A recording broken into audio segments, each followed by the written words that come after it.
Hi friends, इटा देखो खीरी बना होचे। आ मुई चाउल के इटा भाजी देछे घी देकरी इटा प्रेशर कुकर रे भाजी देली।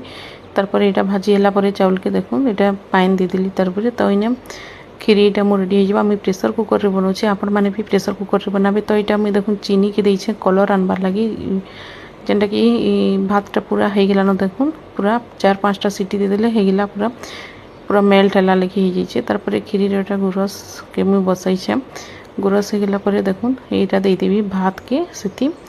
आईने देखो से चीनीटा देछे कलर आनबार लगे टिके। खीरीटा बहुत ब्राउन कलर हेबा हेले बहुत बढ़िया लागसी। तो इने मुई चीनी देकरी इटा ब्राउन कलर करूछे। काजे कहले इठाने मोर पाखे नीनो एखन